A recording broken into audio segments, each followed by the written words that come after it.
సృష్టి అనే చలనచిత్రం. ఒక్క క్షణంలో ఈ ప్రపంచాన్ని విడిచిపెట్టిన ఏ వ్యక్తి రూపానికి నకలునైనా భగవంతుడు చేయగలడు. మీరు ఈ విషయాన్ని తెలుసుకోవాలని ఆయన కోరుతున్నాడు. ఈ సృష్టి ఒక నాటకమని మీరు అర్థం చేసుకోవాలని ఆయన కోరుతున్నాడు.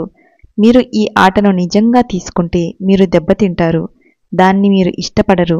దుఃఖంతో, రోగంతో, బాధతో నిండిన ఈ జీవితాన్ని తట్టుకొని మీరు నిలబడలేరు.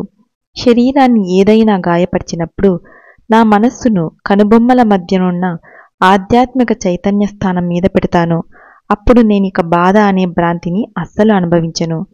కానీ గాయం మీద దృష్టి కేంద్రీకరిస్తే నొప్పి అనే భ్రాంతిని అనుభవిస్తాను. మీరు మీ మనస్సును ఆత్మ తాలూకు ఆధ్యాత్మిక చేతన మీద కేంద్రీకరిస్తే మీ మనస్సు తెరపైన భ్రాంతిజనితమైన దుఃఖపు నీడలు కనబడినప్పుడు మీరు బాధపడరు. సచ్చిదానంద స్వరూపుడిగా దర్శనమీయమని భగవంతుని నిరంతరం ప్రార్థించండి. మీరు ఇప్పటికే ఎంతో సమయాన్ని కోల్పోయారు. మృత్యు మిమ్మల్ని ఏ క్షణంలోనైనా తీసుకుపోవచ్చు.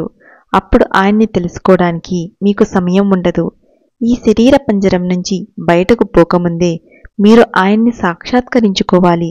ఆయనతో చెప్పండి, నీ సాన్నిధ్యాన్ని అనుభూతి పొందాలని నేను కోరుకుంటున్నాను. కానీ కోరికలనే జబ్బు నుంచి మిమ్మల్ని మీరు నయం చేసుకునేదాకా ఆయన ఈ మాయా ఆసుపత్రి నుంచి శాశ్వతంగా మిమ్మల్ని విడుదల చెయ్యడు. ప్రతిదీ దేవుడి కోసమే చెయ్యండి. మీ ఆధ్యాత్మిక పురోగతికి ధ్యానం ఎంత ముఖ్యమో ఆయన కోసం పనిచేయడం కూడా అంతే ముఖ్యం. రాత్రివేళ మీరు ఆయనలో ఉన్నానన్న ఉన్నత స్థాయిని పొందే వరకు భగవంతుడి మీద ధ్యానించండి. ఆయన ఆనందపు కౌగిలిని అనుభూతి పొందండి. పగటిపూట మీ రోజువారీ పనులు చేసుకోవడానికి ఆ స్థితి నుంచి దిగి వచ్చినప్పుడు ఆ ఆనందదాయక స్థితిని తలుచుకుంటూ మీతోనే ఉంచుకోండి. అప్పుడు మీరు దేవుడితో ఎల్లవేళలా ఉంటారు.